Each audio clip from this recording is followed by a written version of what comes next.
ये गरीब का सरकार नहीं है भैया, ये बहुत नालायक सरकार आई है, बहुत नालायक है रेखा गुप्ता जी। इनको थोड़ा सा भी शरीर में ना दाया है ना माया है गरीबों के लिए। ये झूठे कहते हैं मैं गरीबों का सरकार हूँ, ये पैसे वाले का सरकार है भैया, गरीबों का सरकार नहीं है। अगर गरीबों की सरकार होती ना तो गरीबों के जीवन भर के पूंजीपत पे सीने पर बुलडोजर नहीं चलाती है।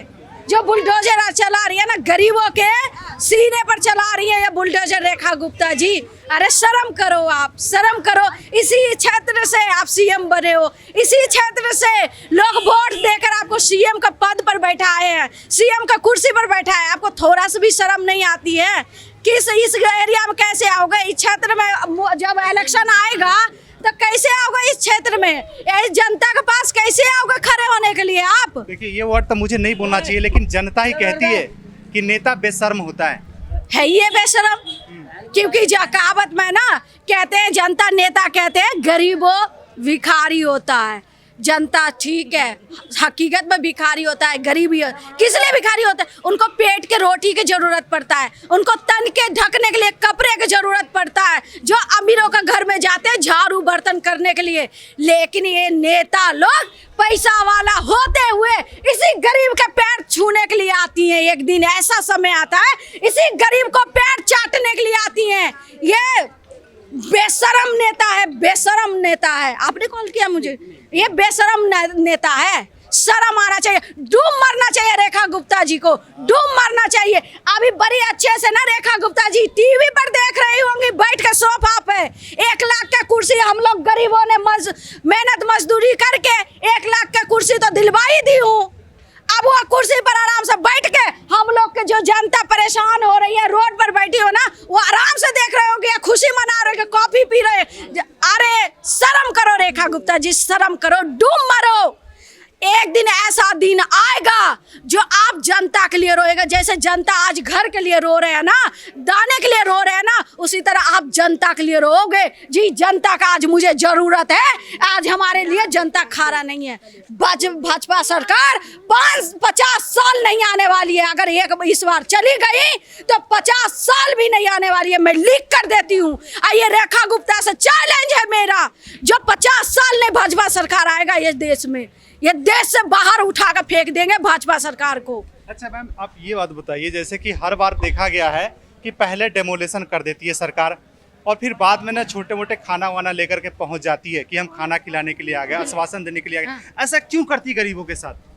पता नहीं कह रहे आज 70 साल के 80 साल यहाँ पर जितने हैं ना सारे 70 साल पुरानी है, 80 साल पुरानी है। गली गली में आप देखो ना शिविर लगा हुआ है, गली गली में ये देखो लगा हुआ है, पिलर डाला हुआ है, लाइट लगा हुआ है। ये अवैध घोषित करके सबके घर तोड़ रहे हैं। आज स्मार्ट मीटर लगाया हुआ है। बताओ, आप बताओ ना कहाँ पर है अवैध? कौन सी दीवार पर रखा हुआ अवैध? जब आप आई थी वोट लेने के लिए तब क्यों नहीं जनता को पूछे जो अवैध है कि वैध है? नहीं याद आए, वोट लेने के बाद इसको याद आया। ये रेखा गुप्ता जी का इलेक्शन में जीत गए तब याद आया जी यहाँ का पब्लिक अवैध है। मैं उनसे पूछना चाहती हूँ, अगर अवैध है तो यहाँ पर आधार कार्ड, वोटर ID, बिजली बिल, क्या कहते हैं पानी बिल क्यों आपने लागू किए? क्यों सरकार लागू किया?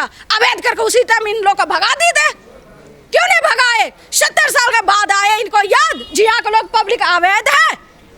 जब अवैध सरकार कह दिया है तो हम उसी अवैध को दिखाने के लिए आए हैं, तो हमें पुलिस फोर्स रोका जा रहा है। ऐसा क्यों किया जा रहा होगा? अब क्या करेंगे? वो उनको पता है जो हम सरकार के खिलाफ जाएंगे आज मेरा रोजी रोटी, कल हमारे भी बच्चे रोड पर आ जाएंगे। इन लोग को पता है, सबको पता है। जो ये गुंडागर्दी सरकार है, बीजेपी का सरकार है, मनमानी कर रही है सरकार। ये कुर्सी चेयर सीएम के चेयर पर बैठ के मनमानी कर रहा है, गुंडागर्दी कर रहा है, बहु बेटियों को उठा रहा है, दीने दहाड़ बहु बेटियों का चाकू छुरा मनवा रहा है। ये ऐसा सरकार है। आज जो बहु बेटियों पर रेप करके फेंका जा रहा है, ये ऐसा सरकार है।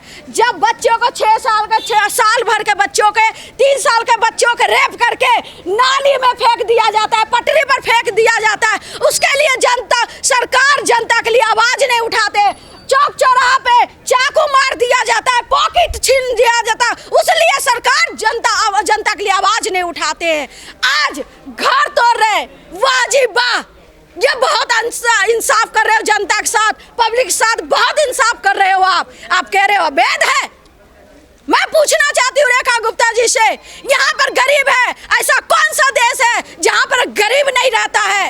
अगर गरीब ना रहेगा तो ये देश कैसे चलेगा? ये देश विदेश ऐसा कौन कंट्री है जिसमें वो नहीं रहते, गरीब नहीं है?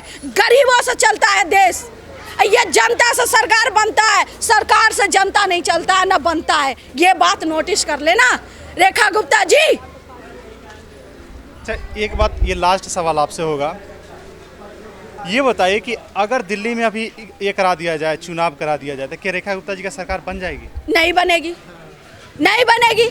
मैं लिख कर देती हूँ, मैं लिख कर देती हूँ। अगर आप चुनाव आएगी तो रेखा गुप्ता जी से सरकार नहीं आएगी, भाजपा सरकार नहीं आएगी। आती है, कैसे आती है? वोट चोरी करते हैं, इनको चोरी करना आदत पड़ी हुई है। चोरी करके वोट जीतते हैं और चुनाव सत्ता में बैठ जाते हैं। कोई जनता इनको वोट नहीं देना चाहते हैं, कोई जनता नहीं, कोई जनता इनको देखना नहीं पसंद करते। अरे जनता के लिए सोच लेते, गरीबों के लिए सोच लेते, गरीबों के बीच में आकर गले लगाते, उनसे गरीबों से पूछते जो आपको क्या चीज की जरूरत है। अगर कोई चीज की जरूरत है तो मैं आपके लिए खड़ी हूँ, ये पूछते जनता के लिए, गरीबों के लिए। ये घर तोड़ के बोलेंगे जनता के लिए विकास कर रहे हैं। हम पूछना चाह रहे हैं, ये घर तोड़ के किसके विकास कर रहे हो? किसके लिए मॉल बना रहे हो? गरीब जो 500 रुपया दिहाड़ी है, वो गरीब जा सकता है रेस्टोरेंट में 1000 रुपया प्लेट खाने के लिए? कोई जा सकता है? जो 1000 रुपया 2000 3000 का कपड़ा बेचेगा मॉल में, जो गरीब 500 रुपया जिसका दिहाड़ी है, क्या वो 3000 का कपड़ा मॉल में जाएगी लेने के लिए? वो तो अमीरों के लिए बना रहे हो ना मॉल, बिल्कुल गरीबों के लिए तो नहीं बना रहे हो। आप कह रहे फोर्टिस हॉस्पिटल है, अरे मैक्स हॉस्पिटल है। हम पूछना चाहती हूँ, ये फोर्टिस अच्छा मैक्स हॉस्पिटल है, गरीब के लिए है कि ये गरीबों के लिए है कि अमीरों के लिए बनाया गया? अमीर पैसा रहेगा जब तो अमीर जाएगा वह फोर्टिस हॉस्पिटल में इलाज करवाने, मैक्स में इलाज करवाने, कि ये जो 500 रुपया जो दिहाड़ी है जिनको, वो जाएंगी? अरे ये सरकारी हॉस्पिटल में भी जाती है ना गरीब लोग, तो गरीब करके लाइन में लगा दिया जाता है 20 फुट पीछे। जो गरीब आया है दूर से पहचान लेता है, अरे भाई इसका कोई औकात नहीं है, गरीब है, लाइन में भेज दो पीछे। कपड़ा देख के भगा देते, कपड़े देख के। भाई साहब आप कह रहे फोर्टिस का हॉस्पिटल का बात कर रहे हो, मैक्स के लिए बात कर रहे हो? अच्छा, क्या लगता है जो बचा खुचा जो घर बचा है इस गांव में, अब वो बचे रहेंगे कि आने वाले कुछ नहीं बचने वाले, कुछ नहीं बचने वाले। आज इसी मीडिया वाले के सामने इतना पब्लिक के बीच में कह रही हूँ, ये पूरा शालीमार अगर ये साफ ने किया तो मैं जीवन भर के लिए यहाँ गुलामी करूंगी शालीमार गांव में। मैं चुनौती देती हूँ, ये बॉर्डर है, ये बॉर्डर जैसे पाकिस्तान और इंडिया का जो बॉर्डर है ना, ये बॉर्डर है, ये बॉर्डर खत्म किया है, ये पूरा शालीमार गांव तोड़ेगा, पूरा शालीमार गांव वो करेगा। मैं चुनौती दे रही हूँ यहाँ का जनता को, जितना खुश मत हुओ। आज हमारे बारी है तो कल आपके भी बारी होगा। इतना खुश ना हुआ और ना इन पर विश्वास करो। विश्वास करके तो आप सत्ता में लाकर बैठा दिए, आज देखो क्या हो रहा है आपके साथ। बिल्कुल बिल्कुल, धन्यवाद। अब देखिए, जैसे कि मैम ने एक बात बोला लास्ट में कि आज हमारी बारी है और कल आपकी बारी है। इन्होंने जैसे कहा कि आज हमारी बारी है और कल आपकी बारी है, और सेम यही चीज़ जो है ना देखा जा रहा है लगातार, अभी से नहीं, ये कोई नई बात नहीं है, ये कहानी बन चुकी है सरकार की। कोई भी सरकार हो, गरीब जो है ना दबता है, कुचलता है, सिर्फ गरीब को दबाया जाता है। चाहे कांग्रेस हो, भाजपा हो, आम आदमी हो, बसपा हो, सपा हो, कोई भी हो, किसी एक की बात नहीं है। किसी का भी सरकार हो, गरीब ही दबता है। बाकी बात ये तमाम चीज़ों पर आपका क्या पर्सनल प्रतिक्रिया है, ज़रूर छोड़ करके जाइएगा। आप लोग क्या कहना चाहते हैं ज़रूर बताइएगा। धन्यवाद।